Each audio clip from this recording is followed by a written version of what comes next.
नमस्ते दोस्तों, कई व्यूअर्स ने हमसे चिकनगुनिया आर्थराइटिस के ट्रीटमेंट के बारे में पूछा है। तो चिकनगुनिया आर्थराइटिस का ट्रीटमेंट हम इस वीडियो के लास्ट में एक्सप्लेन करेंगे, पर आइए बात करते हैं उसके पहले कि चिकनगुनिया आर्थराइटिस है क्या। चिकनगुनिया एक वायरल फीवर होता है और इस वायरल फीवर के बाद जोड़ों में दर्द एक बहुत ही आम सिम्टम है जो मरीज को बहुत ही परेशान कर देता है। चिकनगुनिया फीवर का उदय अफ्रीकन कंट्री तंजानिया में हुआ था। ये एक तरह का अल्फा वायरस है जो टोका वायरस फैमिली को बिलोंग करता है और ये एक मच्छर जन्य रोग है। इसका मतलब ये है कि ये रोग मच्छर के काटने से होता है। इस रोग के लिए रेस्पॉन्सिबल जो मच्छर है वो एडीज इजिप्टी है और मोटे तौर पे ये दिन में और निचले सतह पे रहता है, तो नीचे भी काट सकता है और दिन में ज़्यादा एक्टिव रहता है। तो चिकनगुनिया आर्थराइटिस या चिकनगुनिया फीवर जो होता है ये आमतौर पे मच्छर के काटने से फैलता है और जिन एरियाज़ में एडीज मच्छर ज़्यादा पाया जाता है उन एरियाज़ में ये फीवर ज़्यादा देखा जाता है। आजकल ये फीवर विश्व में कई जगह पे अफ्रीकन कंट्रीज के साथ साथ Indian countries, Asian countries, almost पूरे वर्ल्ड में इसके ट्रेसेस मिलते हैं। भारत में आजकल ये फीवर काफ़ी कॉमनली, काफ़ी आम तौर पे पाया जाता है। इस बीमारी के प्रमुख लक्षण क्या हैं? इस बीमारी को दो फेज में डिवाइड किया जा सकता है।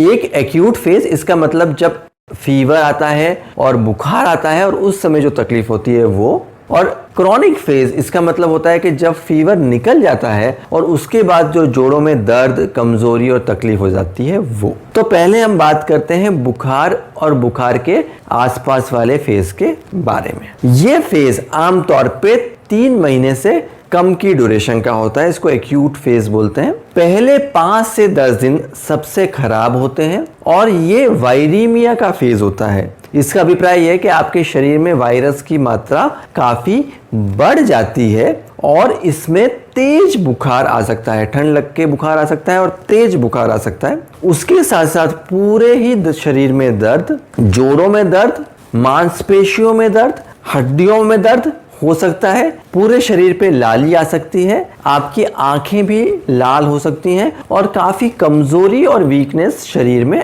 आ जाती है। ये फीवर कुछ समय के लिए रहता है। आमतौर पर जैसे मैंने बताया ये 5 से 10 दिन तक रह सकता है और फिर धीरे धीरे उतर जाता है। 6 दिन से लेके 21 दिन का समय पोस्ट वायरेमिक फेज या तो इन्फ्लेमेटरी फेज के नाम से जाना जाता है। ये वो समय होता है जब बुखार तो निकल जाता है परंतु आपके शरीर में कमजोरी, वीकनेस और जोड़ों में दर्द रह जाता है। अगर आपको इस तरह के लक्षण हैं तो कई मरीज हमसे पूछते हैं कि हमें क्या जांच करानी चाहिए। तो पहले तो आपको खून की सभी जांचें करानी चाहिए, खून का टेस्ट कराना चाहिए और जो दूसरे फीवर्स हैं उनको भी रूल आउट करने के लिए टेस्ट कराना चाहिए, जैसे डेंगू है, जैसे इन्फ्लुएंजा है, जैसे फ्लू है और आजकल कोरोना है। तो उन सब जो डिजीजेज है उनको रूल आउट करने के लिए आपको टेस्ट कर लेना चाहिए। अगर आप खून की टेस्ट कराएंगे, लहू का टेस्ट कराएंगे तो आपके शरीर में आरबीसी, डब्ल्यूबीसी और प्लेटलेट्स तीनों की मात्रा कम पाई जाएगी। शरीर में क्रिएटिनिन और लीवर एंजाइम्स की मात्रा बढ़ी भी पाई जाती है। एक्यूट फेज में जब वायरीमिया होता है, वायरस की मात्रा ज़्यादा होती है, तो आरटीपीसीआर, चिकनगुनिया आरटीपीसीआर नाम का टेस्ट किया जा सकता है और ये सिर्फ शुरू के 1 हफ्ते या 10 दिन तक ही पॉजिटिव आता है। तो अगर हम आरटीपीसीआर का टेस्ट 10 दिन के बाद करेंगे तो ऐसा संभव है कि वो टेस्ट फॉल्सली नेगेटिव आ जाए। तो अगर आप पेशेंट बहुत ही अर्ली फेज में हैं तभी उसका आरटीपीसीआर टेस्ट कराना चाहिए, अन्यथा आरटीपीसीआर टेस्ट कराने का फायदा नहीं है। अब जैसे कि मैंने आपको बताया कि चिकनगुनिया आर्थराइटिस के कारण जोड़ों में दर्द एक बहुत ही आम समस्या है। ये समस्या उन लोगों में ज़्यादा होती है जिनमें ऑस्टियोआर्थराइटिस की तकलीफ होती है, हार्ट की तकलीफ होती है, किडनी की तकलीफ होती है, डायबिटीज़ की तकलीफ होती है या उनको फेफड़ों में कोई तकलीफ है या ब्लड प्रेशर की तकलीफ है। तो अगर आपको और भी किसी तरह की प्रॉब्लम है तो चिकनगुनिया आर्थराइटिस का रिस्क आपके केस में ज़्यादा हो सकता है। अब मैं आपको चिकनगुनिया आर्थराइटिस के स्पेसिफिक फीचर्स के बारे में बताऊंगा। चिकनगुनिया आर्थराइटिस छोटे जोड़ और बड़े जोड़ दोनों में हो सकता है। चिकनगुनिया आर्थराइटिस एंकल जॉइंट में, घुटनों के जॉइंट में, कूल्हों में, कलाई में, कोहनी में, आपके हाथों में भी दर्द और सूजन के साथ प्रेजेंट कर सकता है। तकरीबन 20% पेशेंट में न्यूरोपैथिक सिम्टम भी हो सकते हैं। इसका मतलब यह है कि आपको शरीर में सुनपन या झुनझुनी भी महसूस हो सकती है। ये करीबन 20% पेशेंट्स में होता है। अब बात करते हैं क्रोनिक चिकनगुनिया आर्थराइटिस के बारे में। जैसा कि मैंने आपको बताया कि ये 3 महीने के बाद माना जाता है।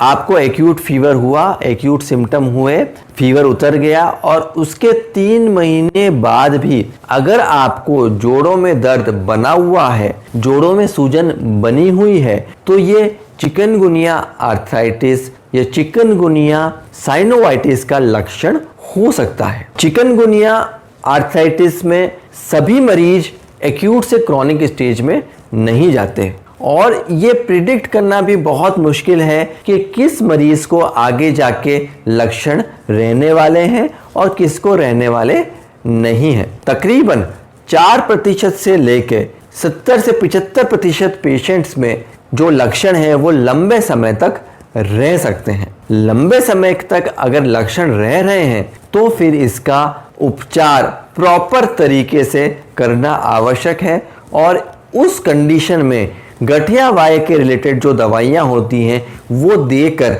मरीज को अच्छा किया जा सकता है। अब जैसा कि मैंने आपको बताया था, मैं आता हूँ उस प्रश्न की ओर जो हमको हमारे व्यूअर्स ने सबसे ज़्यादा पूछा है और वो है चिकनगुनिया का इलाज या चिकनगुनिया का ट्रीटमेंट। तो अब हम बात करते हैं, पहले हम बात करते हैं एक्यूट फेज के बारे में, जब आपको बुखार आ रहा है, शरीर में कमजोरी है, शरीर में दर्द है और जोड़ों में दर्द और सूजन आ गई है। इस फेज में आपको बुखार उतारने के लिए पैरासीटामोल टैबलेट लेनी चाहिए।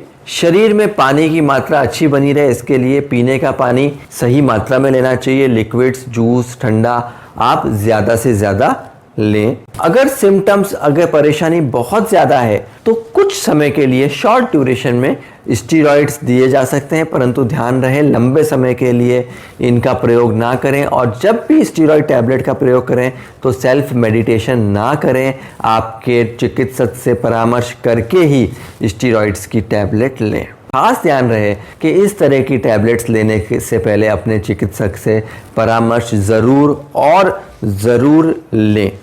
अब हम बात करते हैं क्रोनिक, मतलब लंबे समय तक अगर आपको चिकनगुनिया फीवर के बाद जोड़ों में दर्द और सूजन रहती है तो उसका क्या इलाज करना चाहिए। इसके पहले मैं आपको ये बताना चाहूँगा कि किन मरीजों में क्रोनिक डिजीज़ मतलब लंबे समय तक जोड़ों में दर्द रहने का रिस्क रहता है। 3 तरह के मरीजों में ये रिस्क ज़्यादा होता है। पहला कि अगर आपकी उम्र 45 वर्ष या उससे अधिक है।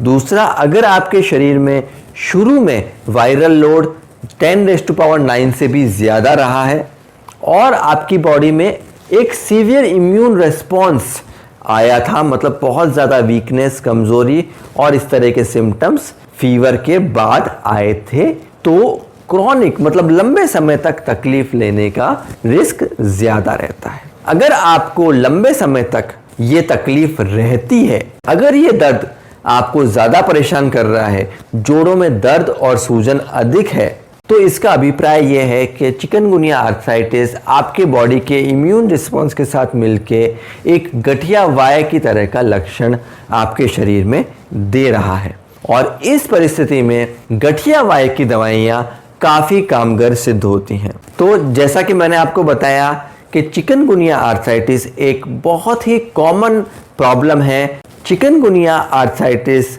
अगर आपको होता है तो आपको स्पेसिफिकली ये देखना है कि उसके पहले आपको बुखार तो नहीं आया है, शरीर में कमज़ोरी और वीकनेस तो ज़्यादा नहीं रही है और शरीर में जोड़ों में दर्द और सूजन तो नहीं है। अगर ये सब चीज़ें हैं तो आपको डेफिनेटली चिकनगुनिया के लिए स्पेसिफिक टेस्ट करा के उसके अनुरूप दवाइयाँ लेनी चाहिए। अगर आपको चिकनगुनिया आर्थराइटिस के रिलेटेड कोई और भी प्रश्न हैं तो आप हमको मैसेज लिख के या कमेंट बॉक्स पे कमेंट कर सकते हैं। धन्यवाद।